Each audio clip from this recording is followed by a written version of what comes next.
Notre histoire commence ici, dans ce petit jardin flottant dans les cieux. Dans ce jardin vivent des hommes et des femmes dont les principales occupations sont basées sur le plaisir et la joie de vivre. Ces êtres étranges qui les accompagnent représentent le peuple divin, qui régit le bon fonctionnement du domaine. Leur patron, eh bien, il vit ici, dans ce palais. Aujourd'hui, c'est l'initiation des jeunes, effectuée par ce dernier. C'est pas bien compliqué. Il leur explique en gros qu'ils ne doivent pas ouvrir la boîte que voici, auquel cas s'abattraient sur eux les plus grands malheurs du monde. Mais bien évidemment, et c'est ce qui fait l'intérêt de cette histoire, cette boîte éveilla la curiosité des jeunes qui avaient soif d'aventure. C'est pourquoi, le soir venu, le groupe en question s'infiltra dans le palais. Certains voulurent se dégonfler, craignant la colère divine. Mais il était trop tard. Celui qui s'imposait d'ores et déjà comme le leader du groupe ouvrit la boîte. À la surprise générale, les malheurs du monde n'étaient autres qu'un liquide noirâtre et gluant, coulant en abondance et inondant le palais, qu'ils appelèrent pétrole. Instinctivement, le groupe eut des idées pour l'utilisation de ce produit et en récupéra un maximum afin d'en stocker à l'extérieur du palais. Seulement, le grand patron les prit en flagrant délit et leur passa un sacré savon.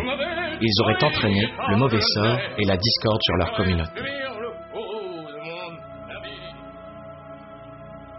Ils furent chassés de ce jardin par l'intermédiaire d'une nacelle les reliant à la terre ferme. Et là, forcément, les hommes commencèrent à regretter leur vie paisible au royaume de l'au-delà, au vu de ce désert. Mais le jeune leader avait tout prévu.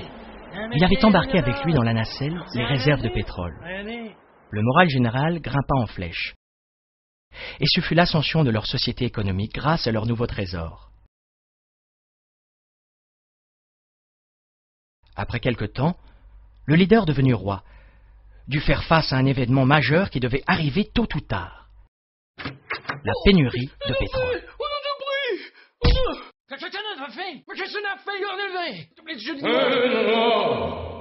À cet instant, la voix du Dieu retentit.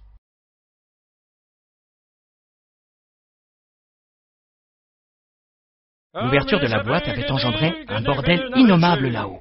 Il ne savait pas par quel moyen stopper l'éruption. C'est pourquoi il lui proposa un marché. Il fournit le pétrole et en échange, les hommes lui font des offrandes. Car il faut préciser que la nourriture d'en bas était bien meilleure compte tenu des progrès technologiques dus à l'utilisation du pétrole, comparé en haut où il n'avait que des pommes à se mettre sous la dent. Le roi accepta sans hésiter. Le cours du marché était consigné sur les tables que le Dieu lui confia. La fabrication d'offrandes ainsi que l'échange se passa sans aucune complication. Les deux peuples étaient satisfaits de l'arrangement.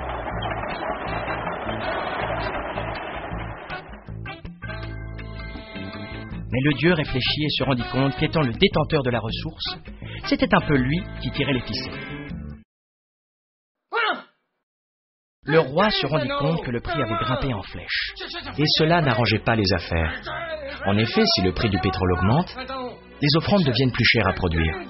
Les offrandes étant la condition à l'importation du pétrole. En gros, ils auraient besoin de pétrole pour produire des offrandes, pour importer du pétrole, pour produire des offrandes, etc., etc.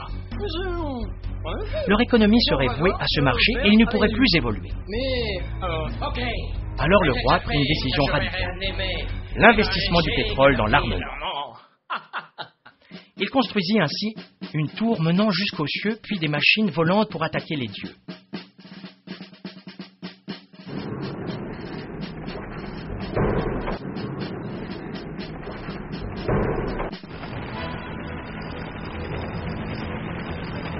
Mais le peuple du ciel n'avait pas l'intention de se laisser faire. Il s'ensuivit un conflit acharné entre les deux peuples. Ce conflit eut la conséquence que voici.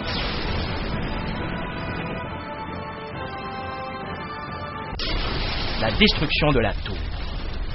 Cet incident mit le roi dans une colère noire, et il décida de régler le conflit lui-même par le vol de la précieuse boîte. Ok, au moins de vue, allez.